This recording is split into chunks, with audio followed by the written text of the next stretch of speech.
Salut à toi citoyen, c'est Vesti Steven, bienvenue sur la chaîne du citoyen prévoyant. Aujourd'hui je te retrouve pour une revue, la revue du magazine Survival, c'est le numéro 2. Il y a 3 mois de ça, j'ai fait une vidéo sur le numéro 1, celui-ci, et j'ai fait une petite vidéo sur son contenu. Donc tu peux trouver cette vidéo sur ma chaîne, elle est encore disponible. Donc on va voir ce qu'il y a dans ce numéro 2. Vous êtes plusieurs à m'avoir demandé de faire des revues de ces magazines parce que ça vous intéresse, donc c'est parti. Dans ce numéro, on va parler d'autonomie, soyez autonome, c'est le titre du magazine pour le modèle numéro 2. Donc là on a un petit édito, tout simple, une petite photo de pub, le sommaire,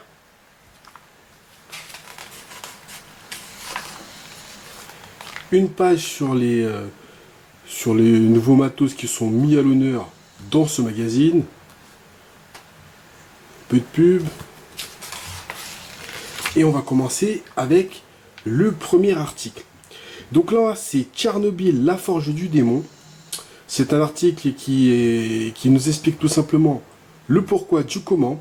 Donc on est plusieurs à connaître la situation. En gros, qu'il y a eu une catastrophe en 86, une catastrophe nucléaire, la plus grosse catastrophe, mais je fais partie de ceux qui n'étaient pas au courant de ce qui s'était passé réellement. Je savais qu'il y a eu un nuage radioactif, vu que j'étais un peu jeune, je connaissais pas le fin mot de l'histoire. Donc maintenant c'est chose faite, je suis au courant. C'est un article qui fait 4 pages, je crois bien, je crois même qu'elle fait 5 pages. Moi ce que j'en retire de cette petite histoire, parce qu'en fait c'est une histoire réelle, mais à part le fait que toute la zone autour de la centrale de Tchernobyl est contaminée en zone rouge, inhabitable, fort dangereux pour nous, c'est surtout que, vu le contexte actuel, le contexte terroriste qui sévit en Europe actuellement, ça nous rappelle quand même qu'on n'est pas à l'abri, et que ça peut arriver à tout moment, peu importe que ce soit en Belgique, en France, où il y a énormément de centrales. On n'est pas à l'abri d'une catastrophe accidentelle, mais on n'est pas à l'abri non plus que certains abrutis fassent des choses qui puissent mettre à mal nos centrales. Donc, on a tous vu qu'il y avait des abrutis qui s'amusaient à faire voler des drones autour des centrales. Alors, c'est pas pour vous faire peur, mais bon, lorsqu'on fait ce genre de choses et qu'on connaît quand même les risques qu'on encourt à faire ce genre de loisirs, on peut quand même se poser des questions et se demander quel est le but de cette action.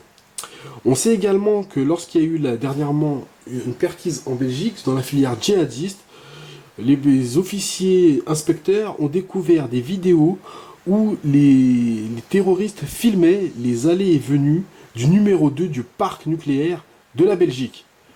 Donc, on n'a pas besoin d'avoir fait l'ENA pour savoir quelles étaient leurs intentions. Lorsqu'ils filment sa femme, ses enfants, où est-ce qu'ils vont à l'école, où est-ce qu'ils travaillent, on peut se poser des questions. Donc, on n'est pas à l'abri. Achetez des pastilles d'iode, tenez-vous en alerte. Et si vous devez acheter un appartement ou une maison, essayez d'être le plus loin possible d'une centrale. On ne sait jamais, même si ça va pas être évident dans notre beau pays.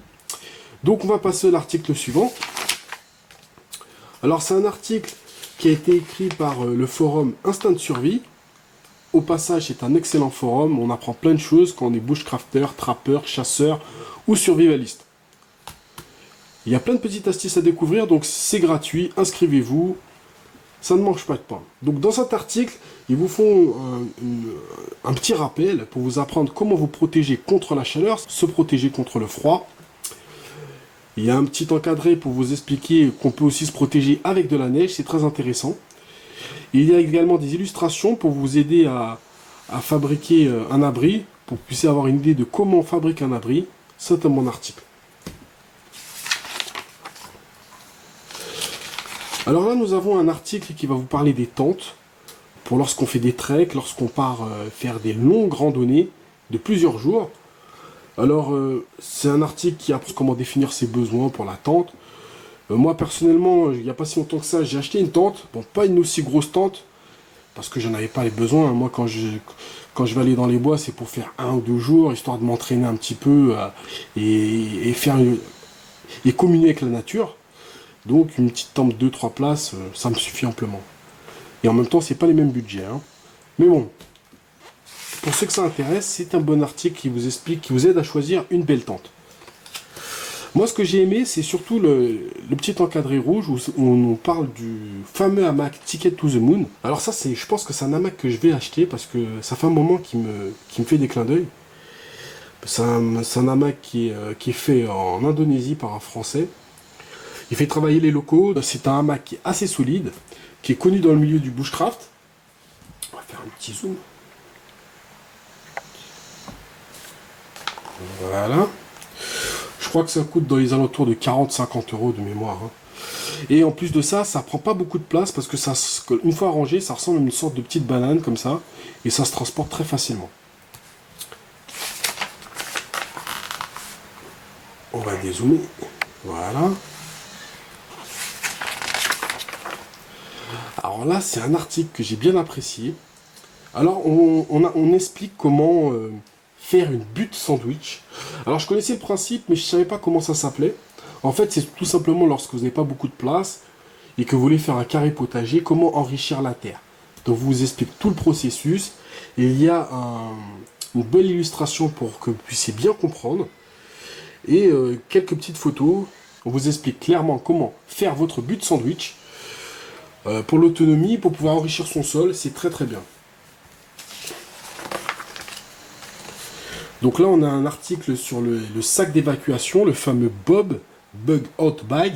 Ce que j'ai bien aimé, je dois le dire, parce qu'en fait, dans l'encadré, là, le petit encadré jaune, l'auteur parle de ses sites préférés en termes de survie, etc., d'autonomie. Et je vois la petite mention, parmi ses sites préférés, il y a la chaîne YouTube Citoyen Prévoyant. Donc j'y apparais, je suis assez content. Bon, je me lance un peu de fleurs, c'est un peu normal. Bref. Donc là, on a le blog du survivaliste de Vol Ouest, tout le monde connaît. Le blog de No Panic, excellent blog. Et le forum Instant Survie. Donc dans cet article, l'auteur explique comment choisir un sac, selon ses critères, ce qu'il met dans ses sacs d'évacuation. En fait, c'est pas complet parce qu'en fait, l'article apparemment, d'après ce que j'ai vu, va avoir une suite. Donc il y a une partie de ce qu'il met et le reste, je pense qu'on va le voir dans le numéro 3 du magazine Survival. Alors là, on a un article sur le stockage alimentaire. Vous allez apprendre la base. Alors comment stocker, quoi stocker. Alors ça va de l'eau, des conserves, des aliments secs, des huiles, des épices, des légumes déshydratés, les comprimés de vitamines, les alcools, etc., etc. Et vous avez à la fin une petite astuce pour pouvoir faire votre stockage, comment l'organiser, faire un roulement de votre stock, etc., etc. Je vous conseille de lire cet article. On y apprend plein de trucs. Alors là, on a un article sur les sacs de 3 jours. En gros, c'est un peu comme si un peu la suite de l'article précédent qui parlait du Bob. Sauf que là, c'est un rétex de la marque Dimatex. C'est français. Donc, il y a plusieurs sacs à l'essai. C'est intéressant lorsqu'on cherche un sac. Donc, j'ai rien à dire de plus là-dessus.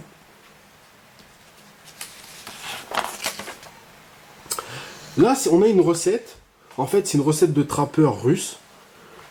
Intéressant. Lorsque, par exemple, on part faire des bivouacs de plusieurs jours et qu'on a la chance d'avoir la rivière à côté de soi, on peut se faire une petite recette pour avoir un peu plus de protéines. C'est une recette traditionnelle russe que l'auteur partage avec nous. Donc c'est intéressant. Je crois que je vais me la faire à la maison, histoire de goûter pour voir le goût que ça a. C'est toujours bon à savoir ce que font les autres au-delà de nos frontières.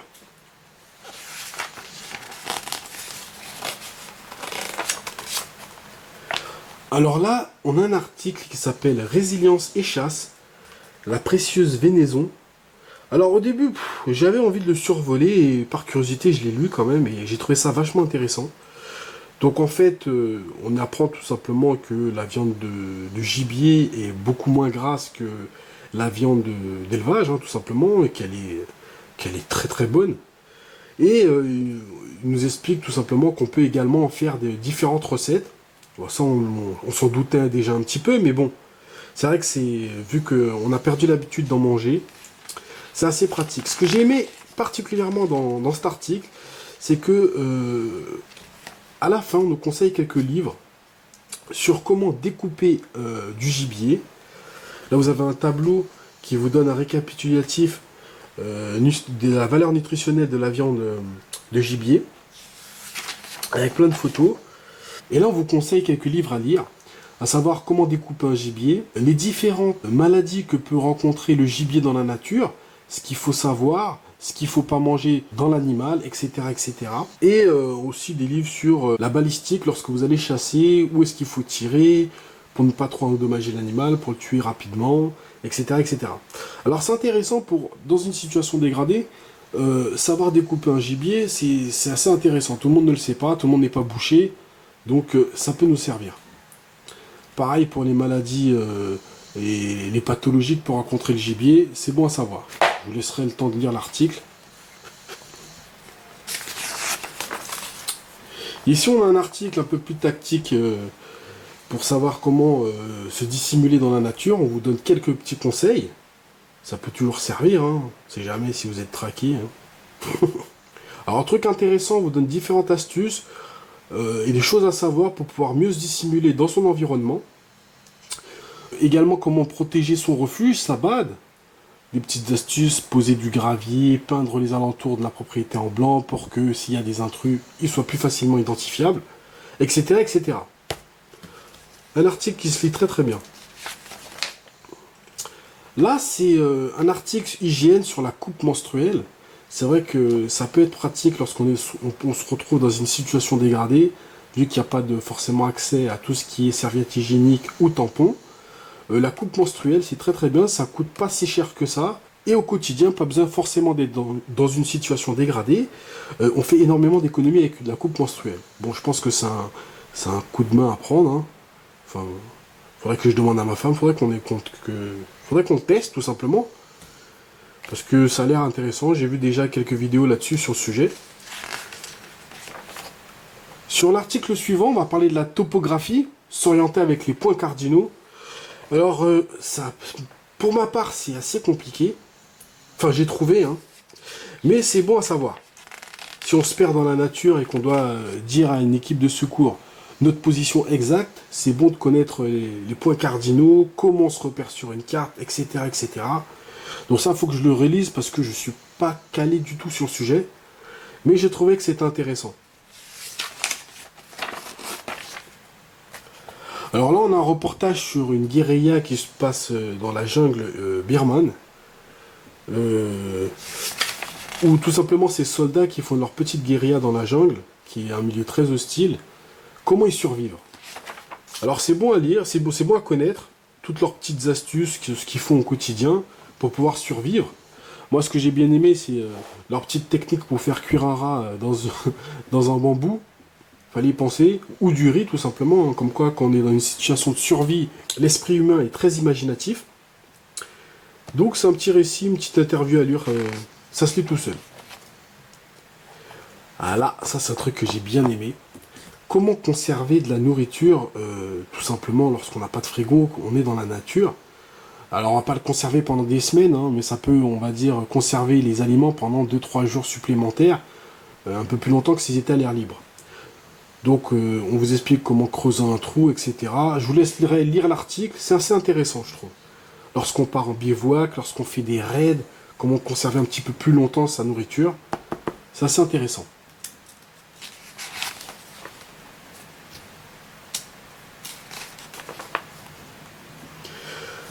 Alors donc là, ici on se retrouve à apprendre à se débrouiller avec rien. Bon, c'est le récit de quelques Français qui partent chaque année faire des aventures aux quatre coins du monde.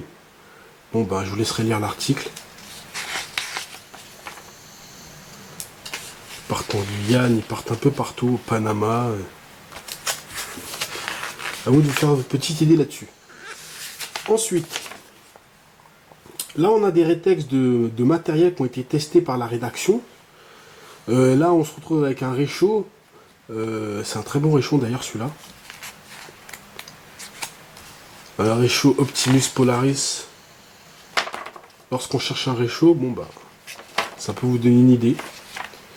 Là, il y a un rétex d'un autre hamac, mais avec une moustiquaire intégrée.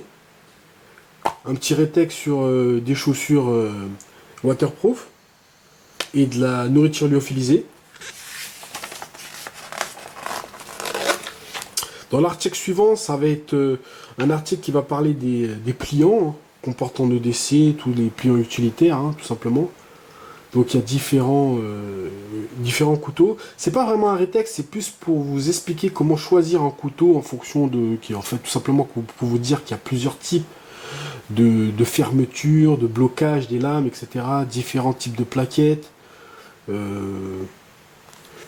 C'est intéressant, moi j'aime bien les couteaux, donc je l'ai lu avec plaisir. Donc voilà, je crois qu'on arrive bientôt à la fin. Ah non. Et pour finir, vous avez une histoire de survie. Donc une histoire de survie qui s'est passée en 1951. Ça, je dois dire que c'est un peu ce que j'ai le moins aimé. Mais bon, c'est pas parce que c'est pas bien écrit, hein, c'est tout simplement parce que bon... je sais pas, c'est pas... J'ai moins adhéré tout simplement, mais bon. Les goûts et les couleurs, ça... Mais sinon, ça se lit tranquillement. Donc voilà. Donc là, on arrive à la fin. Ouais. Donc, petite revue si vous voulez acheter des bouquins. Enfin, un petit bon de commande si vous voulez acheter des bouquins de survie. Bien sûr, si vous n'avez pas acheté le numéro 1 la dernière fois, vous pouvez toujours le faire. Il est encore disponible, visiblement. Et vous pouvez vous abonner. Donc voilà, c'était ma petite revue sur le magazine Survival, le numéro 2. J'en suis bien content puisque je le trouve encore bien mieux que le premier. En même temps, c'était le premier. Donc là, ça commence à partir. J'aime mieux cette monture. Je me suis permis de me procurer les Survival qu'on trouve aux États-Unis. C'est-à-dire ceux-là. Donc là, vous en avez plusieurs. Ils sont en anglais. Je les ai feuilletés parce que je voulais comparer avec notre version francophone. Très honnêtement, la version francophone n'a absolument rien à envier à la version américaine.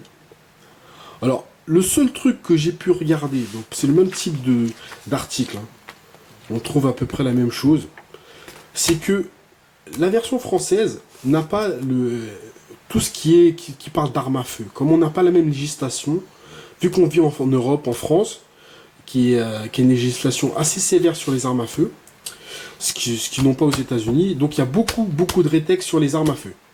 Mis à part ça, je dirais même qu'il y a plus de conseils, d'astuces sur la version francophone que sur la version survival américaine. Parce que franchement, c'est beaucoup de rétex de matériel en fait. Beaucoup de rétex de matériel, vous conseillez sur des achats de survie. Voilà, c'est que ça et beaucoup de... Comment dire ça, de rétex sur les armes à feu. Autre chose, pour une fois qu'on est gagnant dans ce sens-là, la version américaine coûte environ, est-ce que ça va faire 8,99 $. Donc en euros, ça fait à peu près 7,83 € et des bananes. Nous en Europe, en France, on le paye 7,50 €. Donc on est gagnant en achetant le survival francophone. Donc voilà, c'était ma petite revue là-dessus. Bien content d'avoir enfin la version survival en français. Donc c'était tout pour ma petite revue sur le magazine Survival. Disponible en kiosque pour le mois de mai, juillet 2016. Comme toujours, si vous avez aimé cette vidéo, je vous invite à commenter, dire votre ressenti si vous l'avez lu ce magazine.